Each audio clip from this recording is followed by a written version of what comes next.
Pemirsa, langsung saja kita menyimak konferensi pers yang digelar oleh Ketua BNPB yang juga sekaligus merupakan Ketua Gugus Tugas COVID-19 Dodi Monardo berikut ini.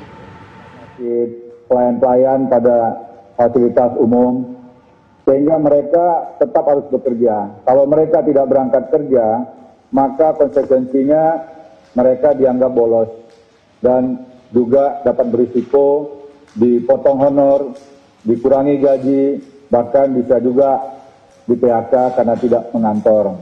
Oleh karenanya, kami gugus tugas mengajak kepada semua komponen, terutama para pemimpin, para pejabat, dan juga para manajer yang mengelola sumber daya karyawan untuk betul-betul mematuhi ketentuan yang telah disampaikan oleh pemerintah, yaitu bekerja dari rumah, belajar dari rumah, dan juga beribadah dari rumah. Dengan demikian, apabila masih terdapat sejumlah perkantoran dan pabrik yang tidak sesuai dengan ketentuan yang telah ditetapkan oleh protokol kesehatan, maka beberapa langkah akan dilakukan mulai dari peringatan, teguran, bahkan sanksi. Sebagaimana pasal 93 Undang-Undang Nomor 6 Tahun 2018, manakala terjadi hal yang membahayakan kesehatan masyarakat akan bisa dikenai denda dan sanksi pidana. Kemudian beberapa hasil rekomendasi yang disampaikan oleh pertemuan kemarin malam, baik dari kementerian lembaga yang dikoordinir oleh Kemenkom Maritim dan Investasi, yaitu memasang CCTV di sejumlah pabrik, termasuk juga upaya yang lebih maksimal untuk melakukan sidak di perkantoran. Kemudian yang kedua, penekanan Bapak Presiden adalah memberikan perlindungan optimal kepada para dokter, kepada para tenaga medis lainnya sebagai garda terdepan. Namun, para tenaga medis ini harus menjadi benteng terakhir kita untuk meningkatkan ketahanan nasional di bidang kesehatan. Kenapa harus menjadi benteng terakhir? Karena para dokter dan tenaga medis ini harus kita lindungi secara optimal. Kita tidak ingin masih adanya tenaga dokter yang menjadi wafat karena perlindungan yang belum maksimal. Oleh karenanya diperlukan kerjasama yang baik dengan semua pihak, sehingga dokter dan tenaga medis betul-betul bisa mendapatkan perlindungan yang lebih baik lagi. Salah satu langkah yang telah dilakukan oleh gugus tugas didukung oleh Kementerian Kesehatan dan juga Kementerian BUMN adalah memanfaatkan unicorn berbasis medis. Sudah ada lebih dari 20 unicorn dan ternyata ini sangat efektif. Ada 1 juta masyarakat yang telah memanfaatkan fasilitas chatbot. Kemudian yang melalui via telemedicine sendiri sebanyak 320.000. Kemudian Bapak Menteri Kesehatan juga telah melaporkan kepada Bapak Presiden dalam beberapa hari terakhir konsultasi yang berhubungan dengan COVID mengalami penurunan, sementara konsultasi yang non-COVID justru mengalami peningkatan. Kemudian juga para dokter akan terus kami optimalkan untuk mendapatkan dukungan APD yang terbaik, dan kami juga sudah memberikan himbauan kepada Ikatan Dokter Indonesia agar seluruh dokter, baik itu yang berada di tempat pelayanan terhadap pasien COVID maupun yang non-COVID, wajib menggunakan APD. Kemudian juga menyangkut manajemen rumah sakit. Rumah sakit rujukan diprioritaskan kepada pasien yang sakit berat, serius, dan kritis. Sedangkan yang ringan akan mendapatkan bimbingan untuk tetap di rumah. Sedangkan yang sedang disiapkan beberapa fasilitas rumah sakit darurat seperti halnya di Wisma Atlet. Kemudian juga untuk mendukung para tenaga dokter dan juga perawat, kami telah mengoptimalkan para relawan dan saat ini telah terdaftar lebih dari 25.000 relawan.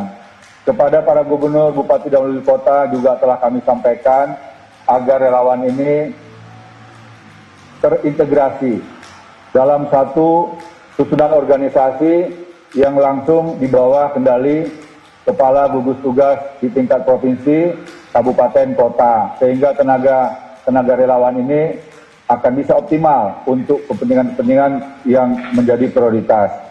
Kemudian juga Bapak Presiden menekankan betapa pentingnya kerjasama, betapa pentingnya gotong royong. Dari lembaga-lembaga internasional juga memberikan apresiasi terhadap kehadiran relawan di tanah air. Dan ini bisa menjadi modal sosial kita yang kuat karena melihat kapan akan berakhirnya COVID ini pun belum ada satupun ahli yang bisa memastikan. Semuanya masih dalam bentuk prediksi dan juga analisa. Oleh karenanya, stamina sosial kita melalui gotong royong, yang mana gugus tugas juga menggunakan metode pentahelix berbasis komunitas, hendaknya bisa menjadi ujung tombak kita dalam melakukan upaya-upaya khususnya pencegahan. Kemudian juga Bapak Menteri Kesehatan tadi telah melaporkan kepada Bapak Presiden bahwa rumah sakit rujukan baik itu yang ditentukan oleh pemerintah pusat maupun yang telah diusulkan oleh pemerintah daerah tetap akan mendapatkan perhatian. Kemudian yang ketiga, Bapak Presiden memerintahkan pentingnya untuk pengujian sampel. Hal ini tadi juga diperkuat oleh Bapak Wakil Presiden untuk melakukan tes masif. Teman-teman wartawan sekalian, saat ini salah satu kendala yang sedang kita hadapi adalah rebutan reagen PCR test dari beberapa negara. Tetapi kemarin kami telah mendapatkan bantuan dari Kementerian BUMN, Bapak Menteri langsung memberikan dukungan, termasuk juga Direktur Utama Garuda, dibantu oleh Dubes Korea Selatan, Bapak Umar Hadi, yang langsung merespon, sehingga kurang dari 24 jam, reagen PCR yang berasal dari Korea Selatan itu bisa di tanah air karena semua kesulitan itu bisa diatasi berkat kerja keras dari unsur lapangan, termasuk juga upaya-upaya yang dilakukan oleh kedutaan besar kita di Korea Selatan. Dan Bapak Dubes langsung mengutus satu orang tenaga stafnya untuk mengawal reagen tersebut tiba di Jakarta. Kemudian sampai dengan tadi pagi, seluruh reagen yang telah dikirimkan dari Korea Selatan telah terdistribusi ke seluruh laboratorium yang ada di sekitar Jakarta, termasuk juga beberapa provinsi lainnya.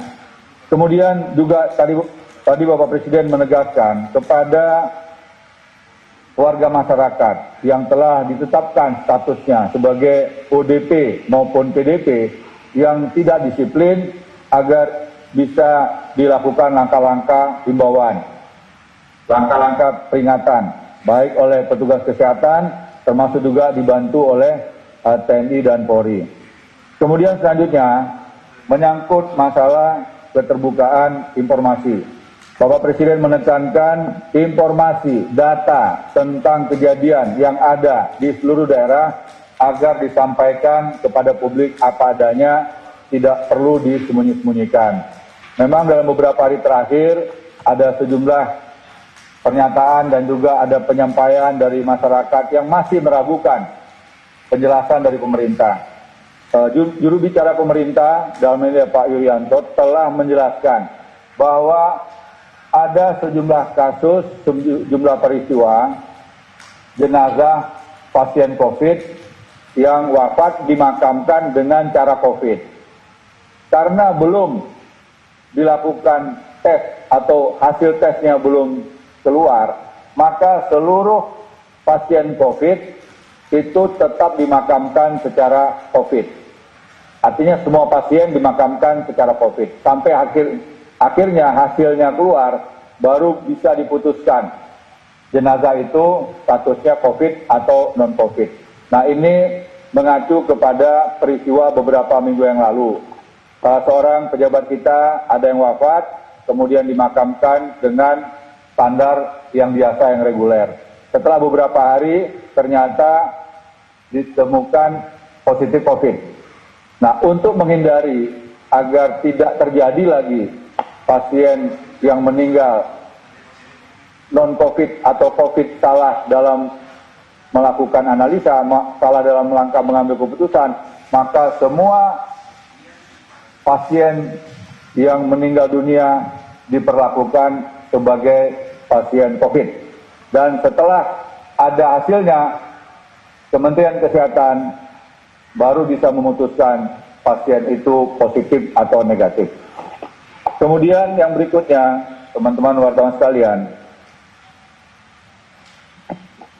untuk logistik, Bapak Presiden meminta supaya berjalan dengan lancar. Tidak boleh ada hambatan sedikit pun, terutama dalam menghadapi bulan suci Ramadan yang akan datang. Kemudian juga bantuan sosial tadi pagi telah diluncurkan sebanyak 1,2 juta untuk DKI yang telah dimulai, yang lainnya menyusul. Tadi juga ada pesan dari Bapak Wakil Presiden tentang jumlah penerima agar dicek kembali serta tidak boleh ada salah sasaran. Kemudian Bapak Presiden juga menekankan tentang upaya agar kita bisa bekerja lebih keras lagi untuk mengurangi angka kematian serta bisa meningkatkan lebih banyak lagi pasien-pasien untuk bisa lebih sembuh. Oleh karenanya kerjasama dari semua pihak sangat dibutuhkan. Informasi-informasi positif kepada pasien yang sekarang dirawat ini sangat penting, memberikan optimisme, memberikan semangat, memberikan rasa gembira yang dapat meningkatkan imunitas tubuh yang pada akhirnya pasien bisa pulih kembali. Kemudian selanjutnya menyangkut masalah APD. Sejauh ini gugus tugas sama dengan Kementerian Kesehatan telah membeli sekitar 1 juta APD yang bahan bakunya 100% itu berasal dari Korea Selatan. Kemudian kompensasinya adalah kita wajib memberikan dukungan untuk mengembalikan bahan baku ini dalam bentuk produk jadi kepada